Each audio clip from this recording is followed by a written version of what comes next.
आपणक फायदा पाई यह वीडियो को थरे मात्र शेष पर्यंत निश्चय देखंतु। आजर यह वीडियो रे आमे जानिबा माघ मासरे केउं द्रव्य खाइबा अनुचित होइथाय, केउं केउं कार्य करिबा अनुचित होइथाय एवं निजर राशि अनुसार केउं केउं द्रव्य दान करिबा उचित, जहा द्वारा माघ मासर संपूर्ण पुण्यफल आमको मिलिबा सहित जन्म जातकरे थिबा ग्रह मानकर कुप्रभाव दूर होइजिब। बंधुगण, बहुत सुंदर विषय वस्तु अटे। वीडियो को जमा भी स्किप करंतु नाही। वीडियो को थरे मात्र शेष पर्यंत निश्चय देखंतु। ताहा पूर्व ए वीडियो को गोटे लाइक करंतु एवं भक्तिर सहकारे कमेंट बॉक्स रे जय मां लक्ष्मी जय श्री विष्णु अवश्य लिखंतु। बंधुगण, माघ मासर स्नान वा माघ बुड़र अनेक महिमा रही अछि, अनेक महत्व रही अछि।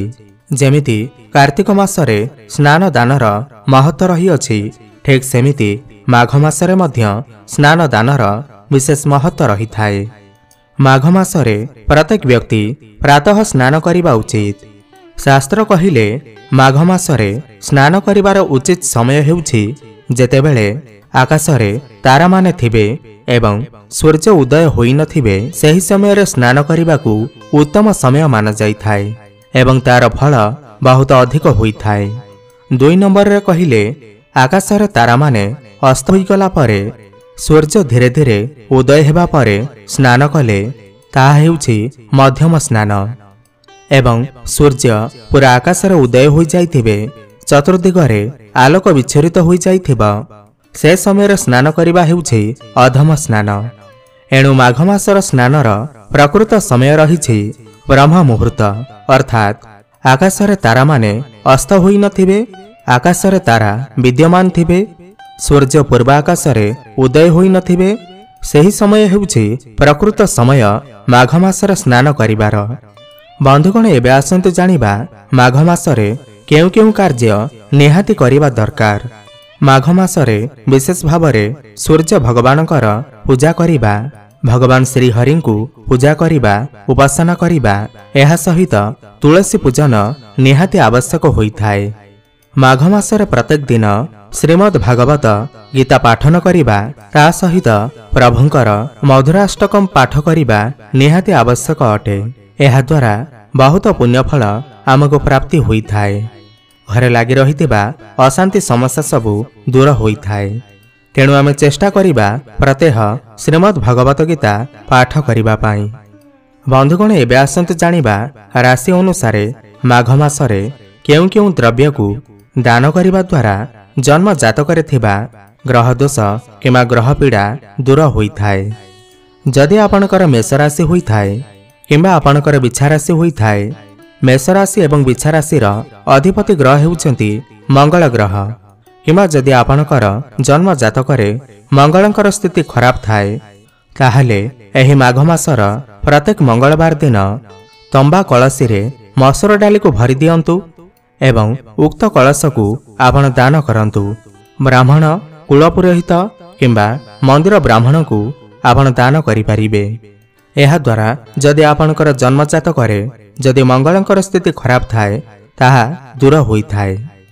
जदि आपणकर वृष राशि होइथाय किंबा तुला राशि होइथाय, वृष एवं तुला राशिर अधिपति ग्रह हेउचंती शुक्रदेव, किंबा जदि आपणकर जन्म जातकरे शुक्रंकर स्थिति खराब थाए, ताहले माघ मासर प्रत्येक शुक्रवार दिन श्वेतवर्णर कपड़ारे किछि अरुआ चाउल एवं किछि चीनी बांधी आपण दान करंतु।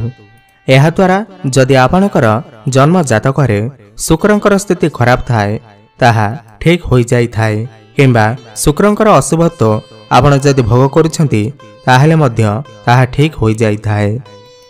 जदि आपणकर मिथुन किंबा कन्या राशि होई थाए, मिथुन एवं कन्या राशिर अधिपति ग्रह हेउछंती बुध देव, किंबा जदि आपणकर जन्म जातकरे बुधंकर स्थिति खराब थाए, बुध आपणको पीड़ा देउथांती, ताहले एही माघ मासर प्रत्येक बुधवार दिन सबुज रंगर कपड़ारे किछि सबुज रंगर गोटा मुग बांधी करी आपण दान करंतु। देखिबे बुधंकर जो अशुभत्व आपणकर ऊपर पड़ुथिला ताहा दूर होइजिब। जदि आपणकर कर्कट राशि होइथाय, कर्कट राशिर अधिपति ग्रह हेउछंती चंद्रमा, किंबा जदि आपणकर जन्म जातकरे चंद्रमा भल स्थिति न थांती किंबा नीचस्थ थांती अशुभत्व प्रदान करुथांती ताहले एही माघ मासर प्रत्येक सोमवार दिन श्वेत वर्णर कपड़ारे बा धला कपड़ारे अरुआ चाउल एवं किछि मिश्री आपण बांधि दियंतु एवं एहाकू आपण दान करि दियंतु। एहा द्वारा चंद्रमांकर दुष्प्रभाव एवं चंद्रमांकर पीड़ा दूर होइथाए। जदि आपणकर सिंह राशि होइथाए ताहले सिंह राशिर अधिपति ग्रह हेउछन्ति सूर्यदेव किंबा जदि आपणकर जन्म जातकरे रविंकर स्थिति खराब थाए रवि आपणको अशुभत्व प्रदान करुथांती ताहले एही माघ मासर प्रत्येक रविवार दिन तंबा कलशी रे गहम भरी दियंतु। उक्त कलश को आपण दान करि दियंतु। देखिबे सूर्यंकर जो पीड़ा आपण भोग करुथिले ताहा दूर होइजिबा। सूर्यंकर दुष्प्रभाव टिके कम हेबाकु लागिबा एवं ता सहित प्रत्येक दिन सूर्य उपासना करंतु। जदि आपणकर धनु किंबा मीन राशि होइथाए धनु एवं मीन राशिर स्वामी ग्रह हेउछन्ति देवगुरु बृहस्पति किंबा जदि आपणकर जन्म जातकरे बृहस्पति खराब स्थिति रे थांती अशुभत्व प्रदान करुथांती ताहले माघ मासर प्रत्येक गुरुवार दिन पितल ढाल रे आपण गहम भरी दियंतु एवं उक्त ढाल को आपण दान करंतु। एहा द्वारा बृहस्पतिंकर पीड़ा बृहस्पतिंकर अशुभत्व दूर होइथाए। जदि आपण भोग करुथांती ताहले प्रत्येक बुधवार दिन गोटे कंबाल सहित किछि सोरिष आपण दान करंतु। देखिबे आपणकू राहु पीड़ारू मुक्ति मिलिजिब। जदि केतुंकर प्रभाव थाए आपणकर जन्म जातकरे केतुंकर अशुभ फल प्रदान होइथाए केतुंकर महादशा किंबा अंतर्दशा चालू थाए ताहले माघ मासर प्रत्येक रविवार दिन प्रातः समय रे सप्त धान्य को धला कपड़ारे बांधि दियंतु एवं दान करि दियंतु। सप्त धान्य आपणकू पूजा भंडारर मिलिजिब। तेबे आपण किछि सप्त धान्य आनी धला कपड़ारे बांधि दान करि दियंतु। देखिबे केतुंकर अशुभ फल दूरीभूत हेबा। बंधुगण एबे आसंतु जानिबा माघ मासरे केउ केउ द्रव्य खाइबा अनुचित होइथाए। शास्त्र कहन्ति माघ मासरे कदापि मदिरा समान मूला खाइबा अनुचित होइथाए।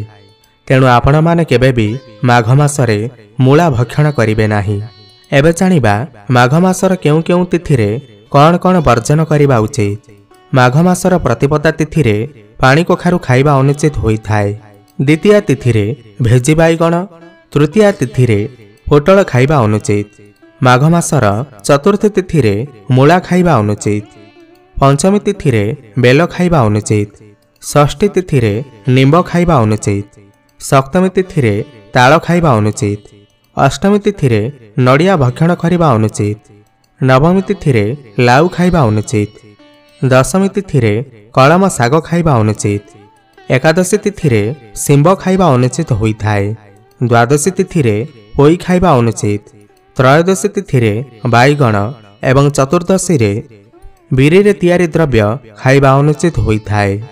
अमावास्या तिथि रे मध्य मांस प्याज रसुण खाइबा अनुचित होइथाए एवं पूर्णिमा तिथि रे मध्य मांस प्याज रसुण एही सब खाइबा अनुचित होइथाए। एति सहित माघ मासरे काहा सहित झगड़ा करिबा, मिछ कथा कहिबा, परर निंदा करिबा, अन्यर अपकार चिंता करिबा, मन मध्यरे काहा प्रति खराब भावना आनिबा, काहार किछि अनिष्ट करिबा मध्य अनुचित होइथाए। बंधुगण जदि माघ मासरे आमे एही सब नियम को पालन करूछे ताहले निश्चित भावरे पूरा मासर पुण्यफल आमको प्राप्ति होइथाए एवं प्रभु श्री हरि एवं माँ लक्ष्मीकर कृपा मध्य आमको प्राप्ति होइथाए। तेबे आपनको जदि भिडियोटी भल लागि थाए ताहले तळे थिबा आम कमेंट बॉक्स रे जय माँ लक्ष्मी जय श्री विष्णु अवश्य लिखंतु एवं भिडियो को गोटे लाइक करंतु। धन्यवाद।